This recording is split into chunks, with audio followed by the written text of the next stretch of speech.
you probably know my colleague Teresa from. And then we've got an exec search function as well. And then there's the HR consulting team, which I'm part of. And that HR consulting team is responsible for something called the Maritime HR Association. And this is effectively a members club that shipping companies join. One of the major products of that are the annual salary reports that we see each year. So our members provide us with their salary data, which form of these annual reports. So they're driven by location and job code. But as part of that, we do ask our members to provide the employees' gender information, and that's the information that I've been able to use to draw out the statistics that I'm going to share with you today. So what will we cover? So I'm going to share the 2020 gender pay gap stat. Probably a lot of you have seen me present before, because I have done presentations to WISTA on these before, and I've been doing the calculations now for, I think, 3 or 4 years. So we'll have a look back at how the gap may have changed during that time, and then what we can do to help close that gap, assuming there is one, which I think we all can assume at even early stage that there is, but also what we can do to support diversity and inclusion generally in the industry. But then also, I did think it wouldn't be a presentation in 2020 if I didn't mention COVID-19. So I will close with a little discussion around what the impacts of that could be, and it's all very speculative at the moment, I know, and that's the point actually that I'd really welcome your comments on anything you might where you work that could have a negative or positive impact on the gender diversity in the industry. So let's kick off. I know you will have seen me present, and I'm not going to go into the detail of too much about how you calculate a gender pay gap, but I'll just give you a really quick overview by means of an introduction. So gender pay is the difference in the hourly rate of men and women within your workforce. And it's really important that I mention from the off that it's not the same as equal pay. So equal pay relates to fact that whether men and women are being paid for performing the same or similar work. And that has been unlawful in the UK since 1990.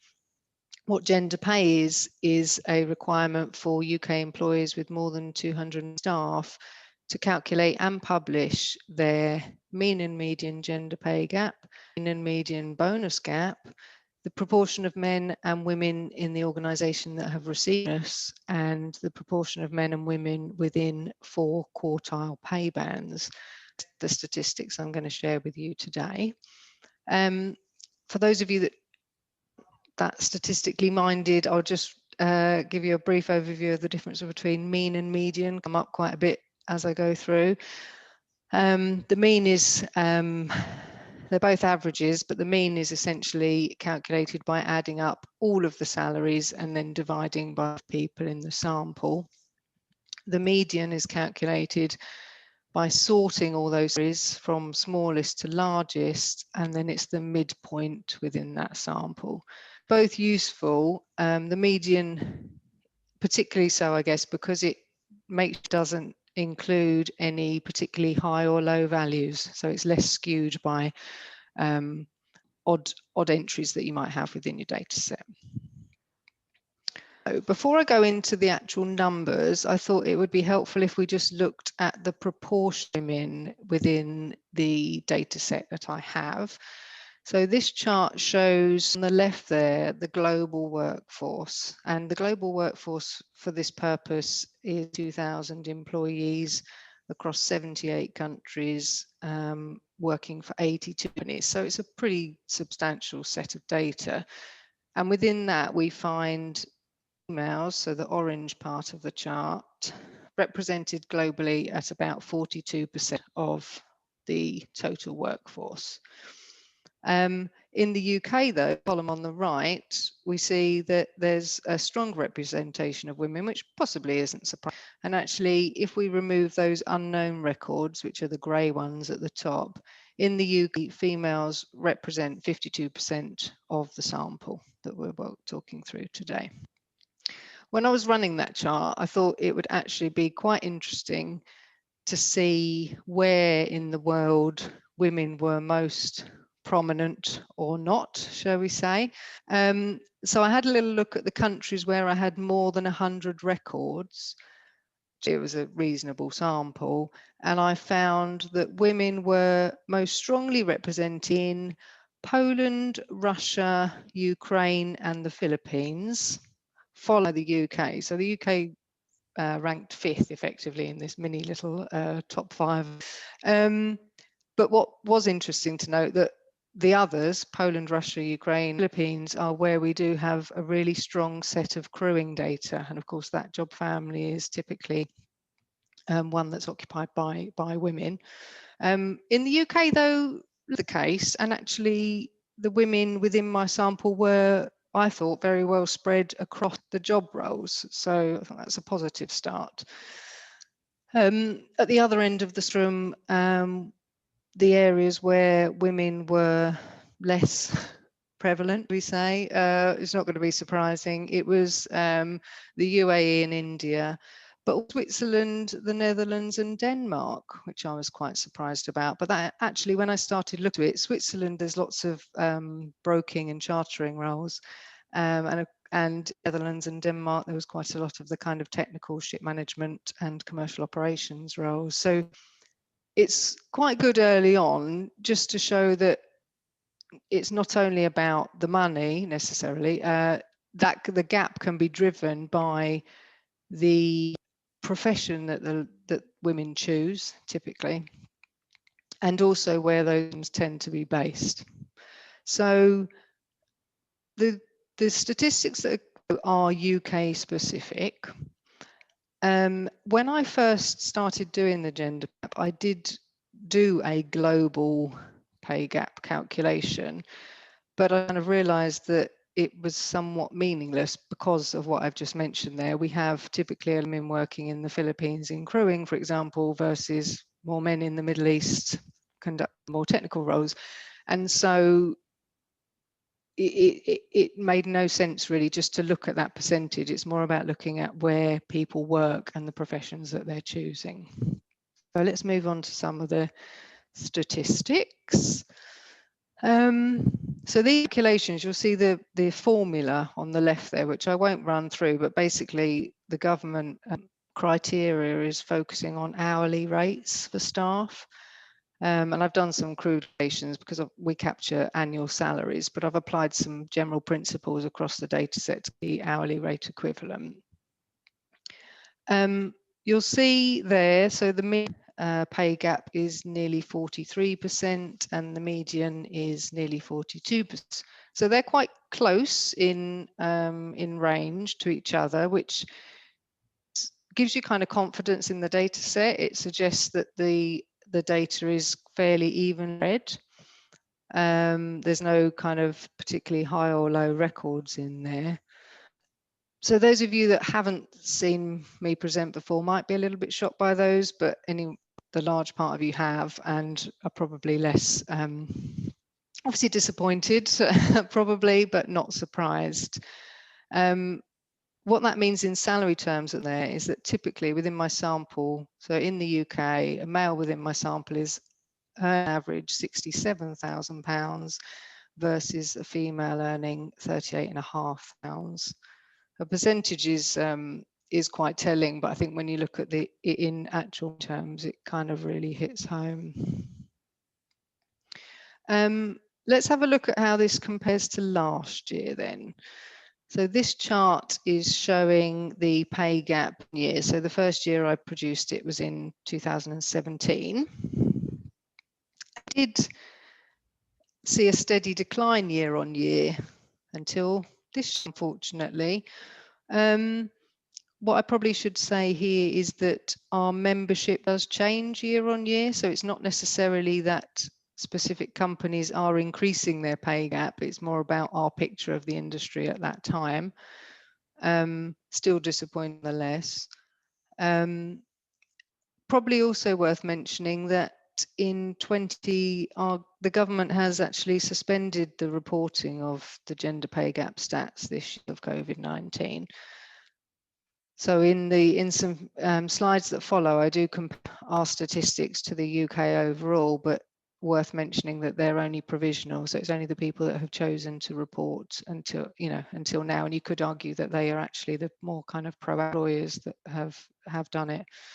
So let's have a look at the UK, how we compare against the UK. So that's the same chart. We've got the year on year from 20 to 2020.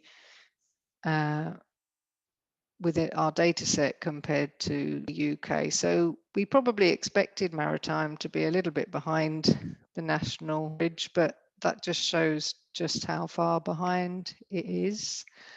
I used to compare our industry against air transportation. For obvious reasons, it's a global kind of workforce. You have pilots that are typically men and cabin crew that are typically women. But I did that for a couple of years, but since then the government has changed their way that they've reported slightly, and the categories have changed, and it just doesn't make quite as much sense now as it did before.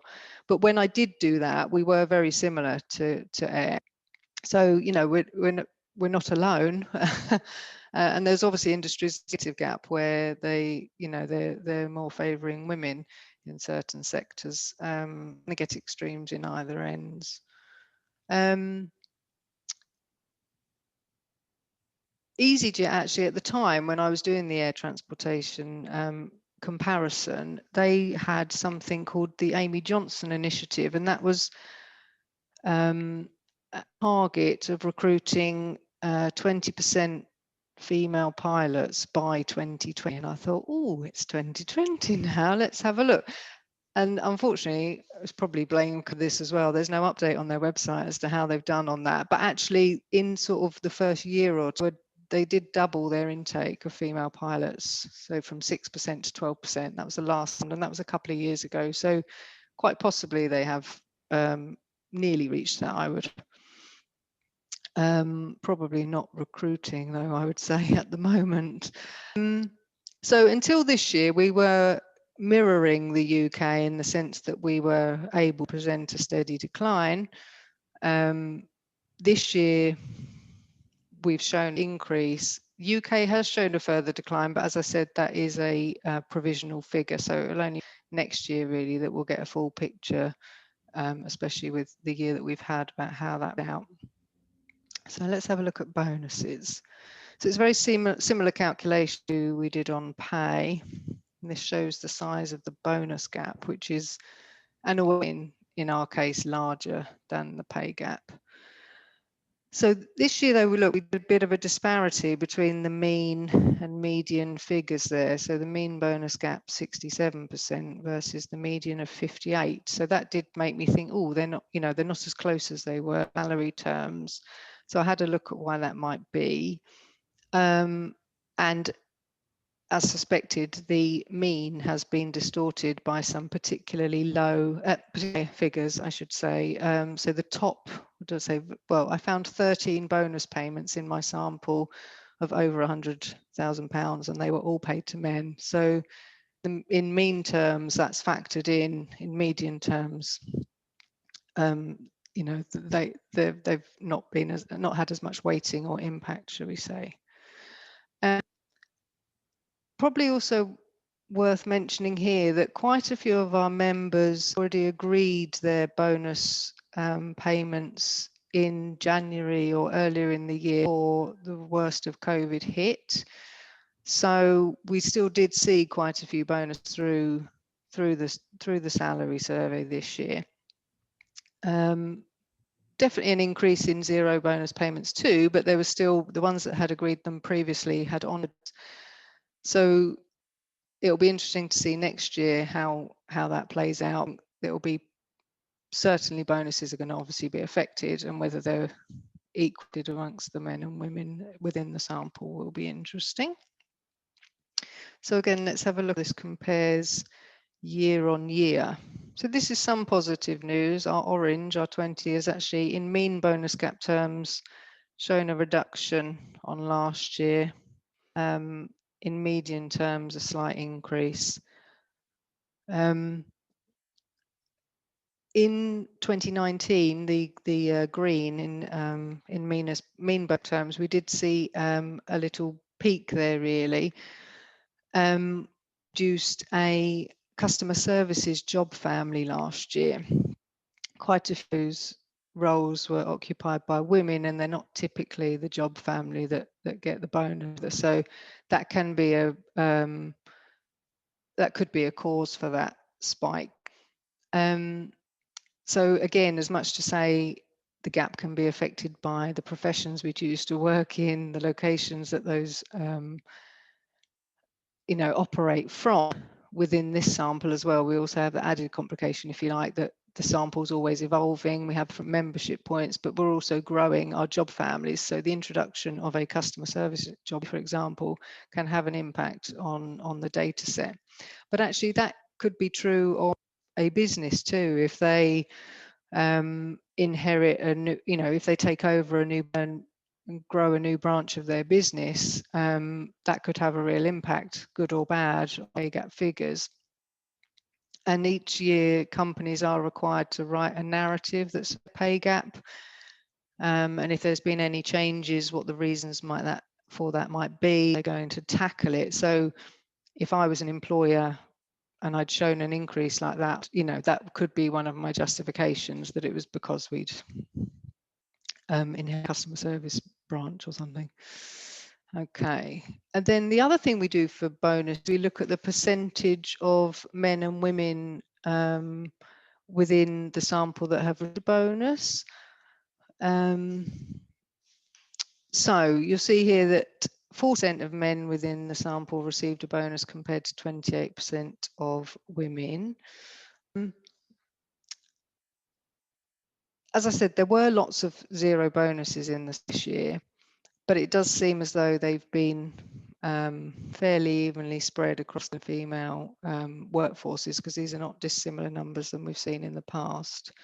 But essentially what you can take from this is men are more likely to receive a bonus. So not only were we saw on the slide before or two before that they're going to receive a larger bonus, they're more likely to anything at all as well. So let's have a quick look at how this compares year on year. The blue line are how many men received a bonus year on year, and the orange is the females. So men stayed fairly steady 2017 to 2018, but there's been a gradual decline, and that's just, I think, a sense of market confidence, if you like. Bonuses across the board, I think, have gone down. The orange line appeared worst hit in 2018, but as I mentioned, I think that's the result of introduced the customer services job family. From then it stayed very stable in 2019. So when I reported in 2019, I was able to say that women had proportionately, relatively stable, and men had seen the cut in the bonuses. This year endings are that actually, look, those two lines are pretty much parallel. So the effects, the reduction, if you like, has been equal within the across the point in terms of gender. But obviously there is still, you can see that, that ideal world scenario will go back to 2017, when actually women were nearly as likely to receive a bonus as men. So basically we need those two lines to meet, if you like. And it might be that that's, we're heading south at the moment towards the lower percentiles, but so be it.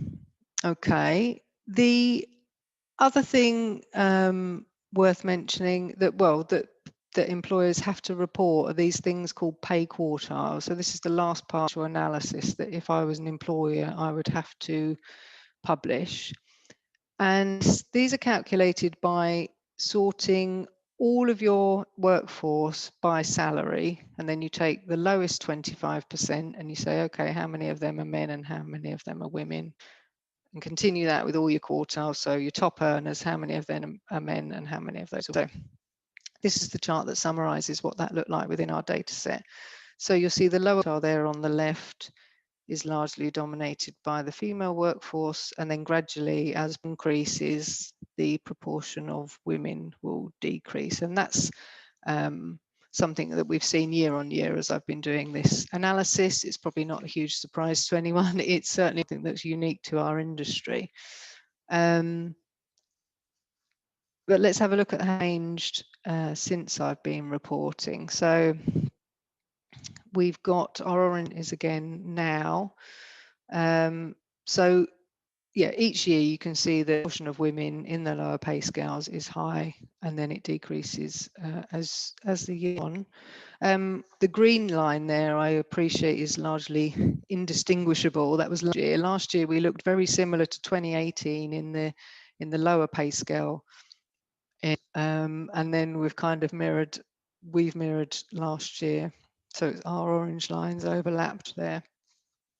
But what we're aiming for here on this chart would be a flatter line where the proportion of women across the pay scales is fairly evenly, fairly and evenly spread. So that is the actual analysis side of things. As an employer, I would have to be publishing on my website.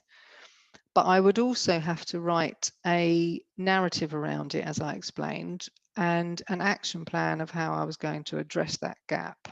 So if I was an employer of my sample over here, I would need to delve quite a bit deeper into the stats to really understand where the gaps are coming from, to make sure that any solutions I put in place are targeted and actually going to address those specific areas.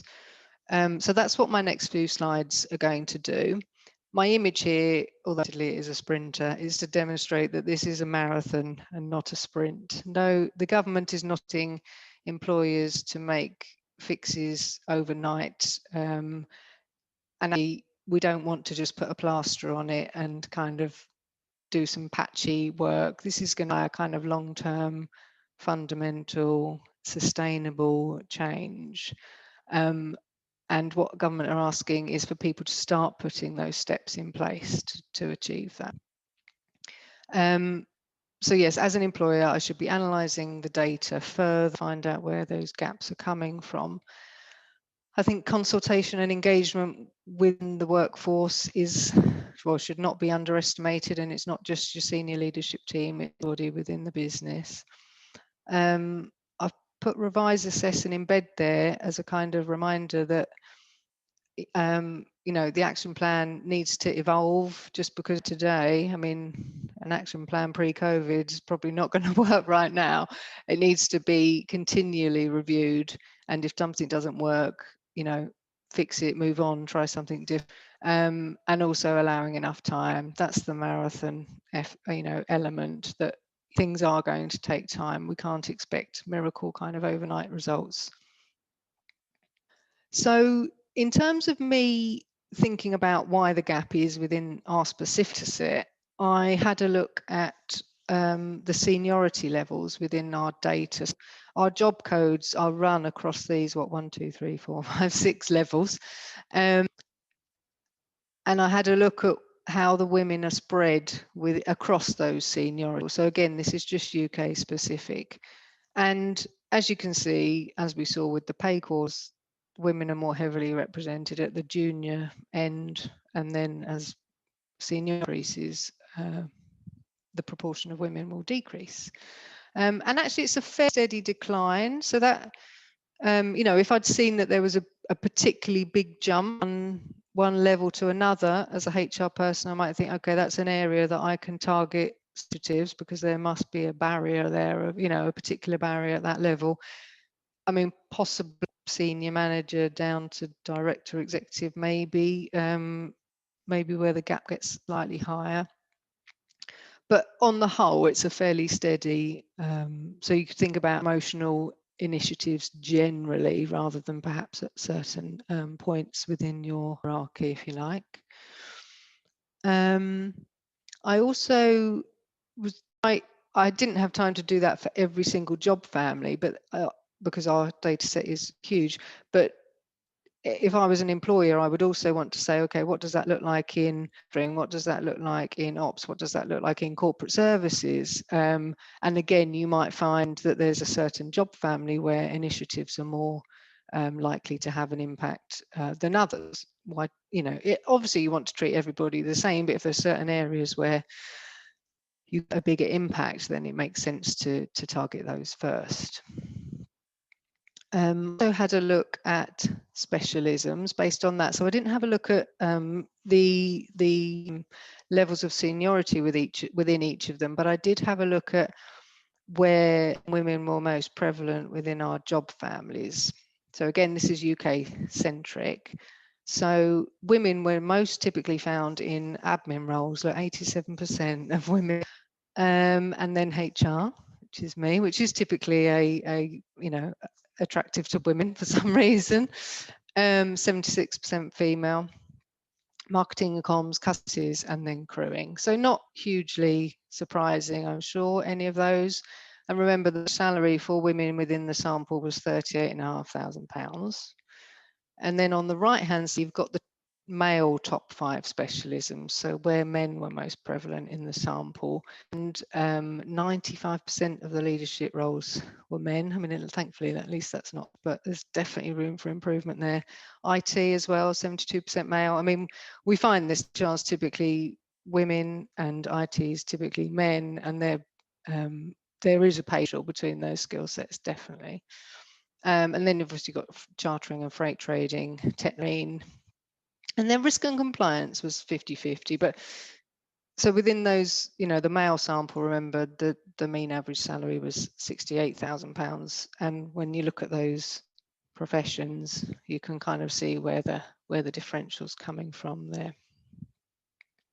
So if we have a think about what we could do to close this gap, which is a $1 question and not a quick fix, as I mentioned earlier, this is my road employee life cycle model. In HR, everything's about the employee life, looking at it in every stage of, your people's being with you.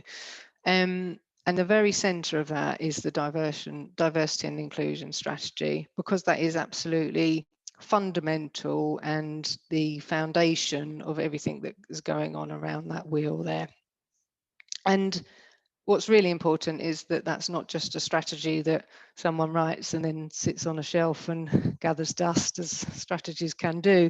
It's one that is to be lived and breathed and embedded in people practices that are going around the wheel there.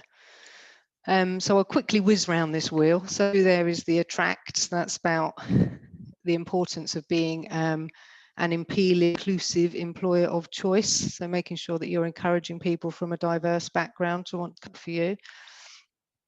The recruit is about making sure you're enabling all talent to apply for your roles. So even as far as where you advertise your roles, including women on your shortlisting panels, making sure women are included in your lists, etc. And using skills-based interview assessments as well, rather than, not just relying on interviews, relying on other kind of assessment methods. And then also in there will be promotion as well within that recruitment kind of degree, making sure that your promotional policies are fair and transparent. The next bit is onboarding. So that's about making sure that when people are welcomed into the workforce, they're encouraged to come as their true selves and be included for who they are.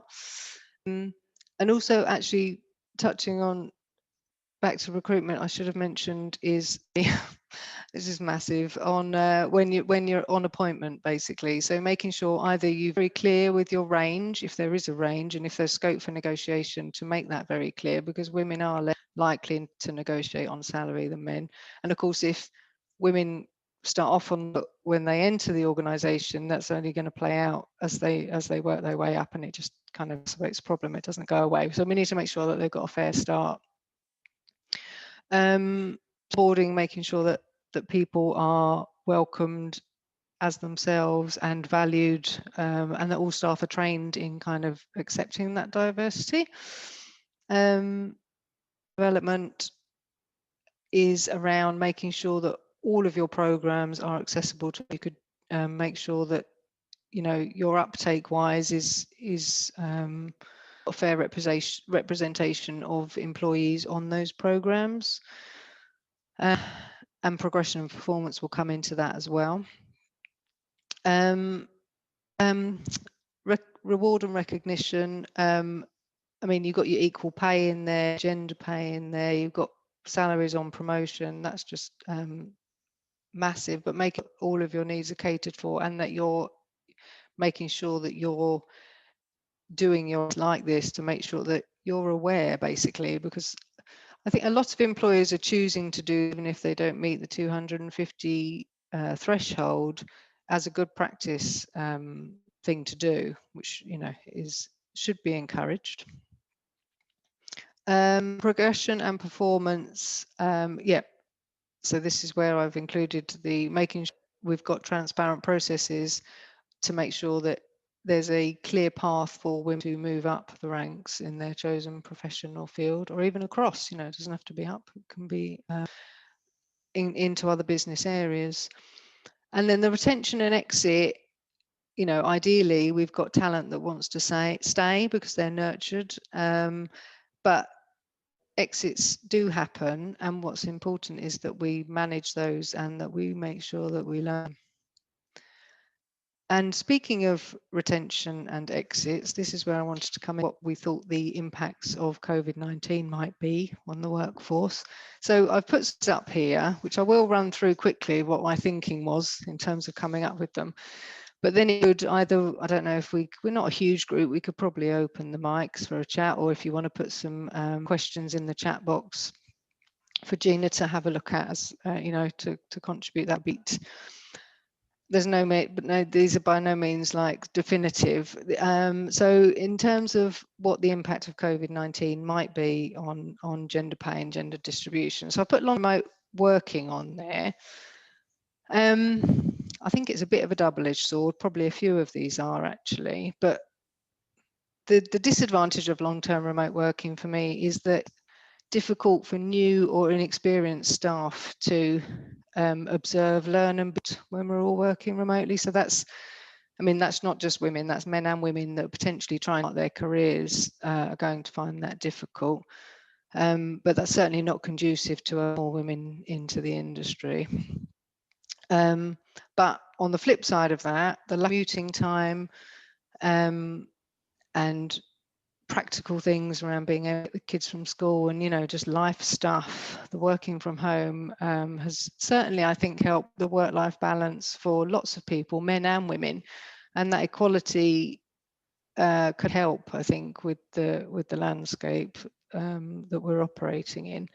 And the working, I hope, will open up career opportunities for women that perhaps previously seemed feasible.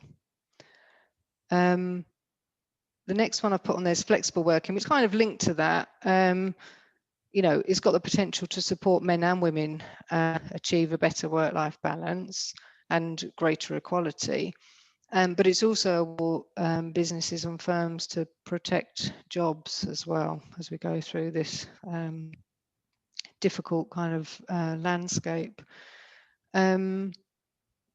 Just to working practices. So change, I mean, change with a capital C, we thought we were all doing it anyway, and it's just been huge.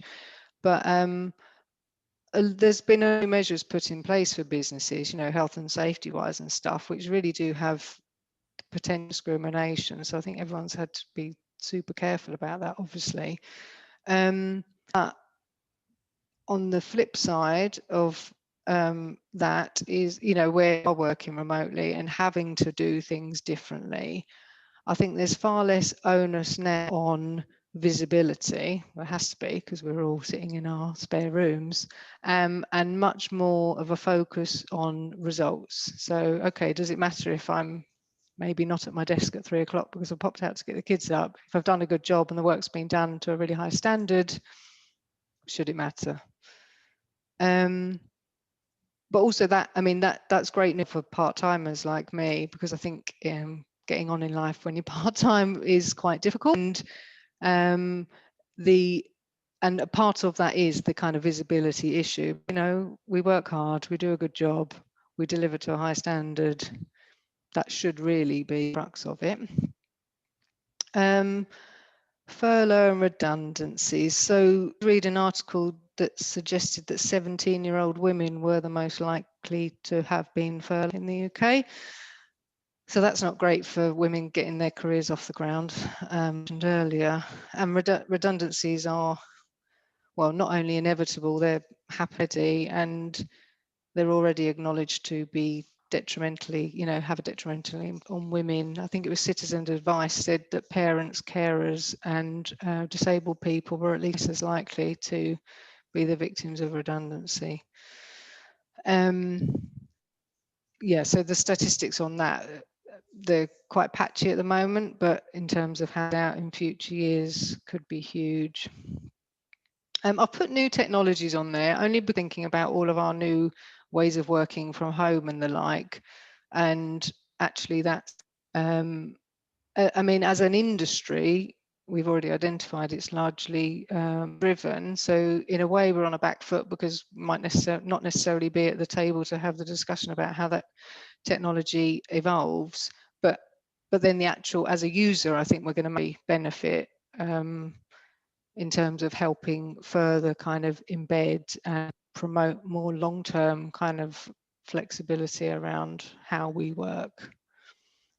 And then I put in the motherhood effect, just partly as a joke, but not a joke because it's real. On a light-hearted note, because we're expecting a baby boom, aren't we, off the back of COVID, and it's proven that, or it's known that the pay broadens massively at the point at which women choose to leave work to have it, and the long-term effects of that getting back into work. So maybe that could play out in terms of broadening the gap, but perhaps women will be more likely to be able to return if we're working and flexibly. If we change the landscape, so we make sure that we're optimizing all of the benefits that we're seeing at the moment, and actually I suppose it's capitalizing on them and not making sure that once COVID's gone, if it ever goes, that we don't just revert back to those old ways of working.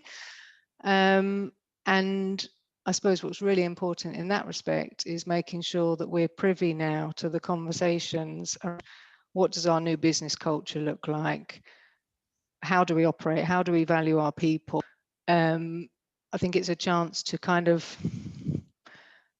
not ruffle some feathers, but just rejig the ground that we've the landscape been working in, and not just if the new landscape is written by the white men that wrote the last landscape, we're not going to be in a much of a better position perhaps than we already are. But that's the point. They were just my kind of ideas. This is the point where I'd really like to open the floor to you all and see if you've got any other ideas. Thank you very much, Sarah, for that. That was very interesting facts. I believe, unfortunately, they do not come as shock, and it's always mixed feelings when you see this statistics in front of you and you're thinking it's 2020 and we're still discussing this. But on a positive note, I guess we are seeing some kind of a change in mindset. And as you said, it's a marathon and not a sprint. So hopefully going forward, we'll be seeing positive change. On the potential impacts of COVID, I think you made some very valid points, and maybe if the participants would like to share their own thoughts or maybe even experiences that they've encountered during this period. And I think also you gave us some very concrete advice and action plans. We do have some nice comments here. Let's take it from the start. So Nikki was asking on the EasyJet case, if you know what they did to achieve the change you mentioned. Oh, not specifically. I know that there was a lot of targeted recruitment, and I think they were doing quite a lot with school leavers to trying to promote them to the industry. But no, that's certainly something I could look up and share after. Thank you, Sarah. I did just have a look on their website while you were presenting to see, and they had some girl guiding initiatives. So it does look like they had quite a push with school leavers. But I think EasyJet do quite a lot of really good stuff. So they're useful as someone to have a look at for inspiration for what we could do. Yeah, they really are. Yeah, brilliant. Thank you. Thanks for a great presentation. Well, it's always good. That's okay. Next to examples outside the industry and get some positive points on how to approach it. Katarina Costa here is also, she says there's no gender pay difference for seafarers working on ships flying national flags. Is this the case in the UK? I know you mainly focus on shore-based staff, but I don't know if you have any thoughts on that. No, right. I should have said that at the off, actually, that the analysis was the shore-based side, but we have a team that work on seafarer wages as well. And you're right, that is not split gender, that is by rank and flag. So no, there shouldn't be any differences on that side. And then they might have some issues with distribution, of course, about where they are within, you know, above and below deck, but role for role, equally, it would be fair, yeah. And then Lorna Gothberg, I believe she shares something before we able to establish that a change of mindset is what the industry needs, preferably before the strategy sessions. In ideal world, probably yes. You agree? Then Melanie Foster here is also saying that it's a very interesting presentation with a lot of onus on employers to make change. She says she's keen to collaborate with others who want to empower women to open up the difficult conversations. Of course, this is a two-sided marathon and takes work from both sides. I don't know if well, actually, you know, I suppose I have my HR hat on, so I am coming at employer perspective, but I think we can all make sure that we're trying to make positive changes ourselves. And, you know, if everyone made a small change, it would have a huge combined effect. So, I mean, just being conscious all the time to make sure that diversity is being included in our business practices, however small that practice might be. Small wins will eventually make for big change. Definitely. And actually here we've got a very an interesting question. And I know there's a great debate over legislation in this respect. Meredith Grant is saying, how do you think Germany's new legislation about getting women into senior roles will be taken by the maritime industry? And can you see other countries following this? Would you like to share a few thoughts on that? Yeah, I haven't looked into the detail of it, I'll be honest, but I know how contentious these things can be. Can I add a point, Sarah? Can I add a point? Go for it. There's the whole big debate over quotas and whether they work or not. And with the new Germany legislation around making sure that there has to be a certain percentage of women on these public boards. I think you made a comment, or looking at the slides earlier on, there was quite a big drop in the number of females at management level, and then it really dropped at director level. And one just wonders whether you have a boardroom full of men who are a little reluctant to allow the women into their club. So on that basis, I am a strong believer in quotas, and I never used to be when I was younger and ambitious and optimistic.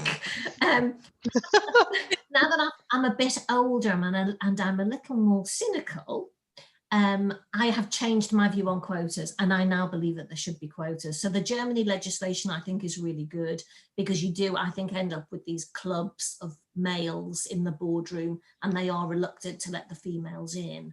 And I hope that other countries follow suit on that one. Well, it will depend, I guess, whether they make a success story out of it as to whether others do want to follow. Yeah, but other countries have made a success out of it, haven't they? Is it Norway or Sweden? Yeah, is it Sweden or Norway? Yeah. And it works. Lena. Lena is nodding now. But it is a huge debate, and you do hear arguments from both sides. But I think what Teresa is saying is quite important, and maybe hopefully we will be able to see how this is applied going forward in Germany. It's in Norway. Sweden have not gone that road. Oh. And they have had it for a couple of years, but I haven't looked into what happened for a while. I think they had 40%, but that was on boardrooms. It was in boardrooms. The thing is, it is a long-term plan, because if you haven't got the women in the senior management positions that are naturally going to move on to that board, it needs to have started. You've got to have your pipeline of people. So, I mean, obviously it's great. It will force that issue. It will make companies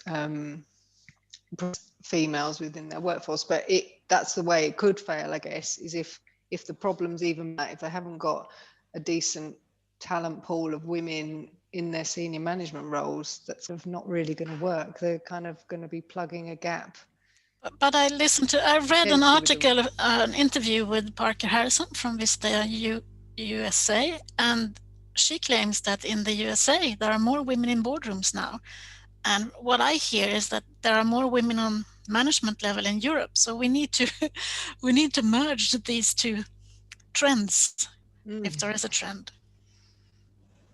But who wants to be the first woman walking into a room? I mean, I think we've been through that for a couple of years as well, and there is a typical word for these women who thinks that they are enough if there is one woman in the room. But not every woman wants to walk into that room. I've been having that discussion with ship owners in Sweden to say, when they say we have one woman to show in their boards or in the management room or so on, I wouldn't want to be the first one. You need to do what you do with female seafarers. You need to put two in the same place. It's interesting as well, isn't it, about the dynamics of that board and whether that woman is welcome to be her true self, or if she has to mirror the behaviours of her colleague in order to be seen and heard. And that's not really diversity, is it? No, it's just a token. She's there because then they can say we did something, and that's not the way we want it. That is what I meant with we need a mindset change before we start planning for. I mean, there's so many things up, and I think this is the time where we need to contribute with how we want the future workplace to look like. We can't go back. We need to go forward.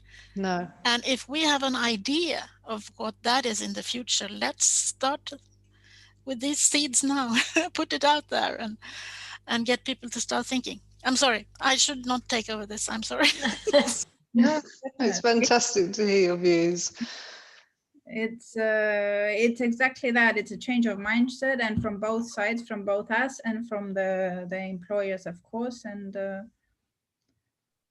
hopefully taking it forward, we will be seeing more positive change, and especially over this opportunity via COVID that gives us some flexibility and maybe to reshuffle things and how things have been done. I have one more question, and that's around the IT. I think you said 72% of the IT professions were men. And, we are advancing in technology. We are moving towards digitalization. Do we think that that's going to disadvantage women? Because if we're moving very strongly towards a more digital world, and yet this digital world is inhabited by 72% men, are we in danger of... Made by men. I think maybe IT is not the digital, it's not the only thing. It depends on how you define working with IT. I mean, it could be what's IT today, and it could be what digitalization is, and that is so much more. I mean, it's AI, it's blockchain, it's all of that, and maybe, I don't know what category you would put them in, Sarah. I meet so many young women who are experts in these new things, and I don't think that they will fit into the IT. I don't know. Well, it's typically IT is kind of math-minded potentially folk, and they are typically, you know, boys probably do better at school, don't they, in maths, and that's how I think they end up potentially in the IT field. But can I promote something else? I wanted to promote the Danish shipping. You need to go visit the Danish shipping associations. There, it's the ship owners. They have actually set up a program, and it's a woman who's in charge of that, and they are looking at. They have presence on YouTube for 12-year-olds. That's where it starts. Recruitment. They have done several good ideas. They have a song that they wrote. So the young people, you know, they put that on the charts because they were listening so much to it. So the algorithms put them on the chart. And now it's played at every house party on the ship at the shipping companies in Denmark. I think you should look at, go to YouTube. It's in Danish, but you can get a grip of it for Maritime Career, I think it's called, in YouTube. And they have also launched a charter for all the shipping companies in Denmark to sign on that they need, that they have signed on to have one dedicated person at the top level to be the diversity you know, agent yeah. and also to actually come up with ideas and how to increase the number of females in the industry. And there's a timeline for it. Now it has been pushed because of the pandemic, but there is a timeline. They have to come back and tell what have they done and how did it work for them. I can also make some PR for my for my podcast. It is Anne Trolle, and she speaks about it. She is the lady who is in charge of it, and it was number 49 or 50. She is the project lead, and she's talking about how they did this, how they do it, and it's amazing. I haven't heard any other shipping association who are doing this, and it needs to start on every level at the same time, I think. Oh, excellent. I'll look at that and we can share it around. Thank you. Definitely sounds very interesting, and maybe even more effective than the quota approach, because as you said, that's where it starts, at those ages. We're coming to the last few minutes of the show. I don't know if there's any further questions before we wrap it up, or any comments. Of course, Sarah will be available. Sorry. Yeah, I was going to say I did put my contact details on that last slide, but I don't know if I shared it.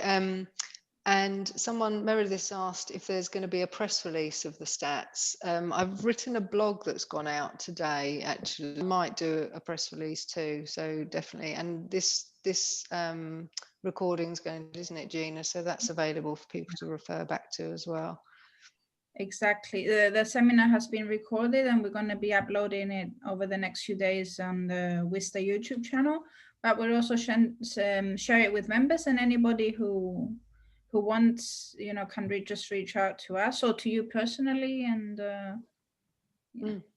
I think Lena absolutely. And whilst I've shared the stats today were obviously UK centric, but I do have access to potentially running that for specific countries if there's something that people are particularly in.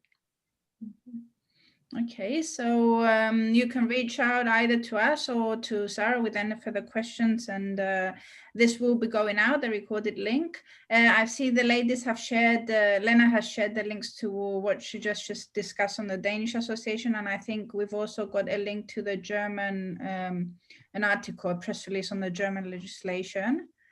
And I think with that, thank you very much, Sarah, for this very interesting presentation and thought-provoking, as it's been described, indeed.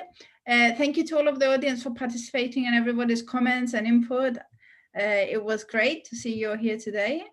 And hopefully going forward, we will be seeing more change in this respect, and by next year, maybe even more positive news. I'm being too optimistic in 1 year, but yeah, you never know.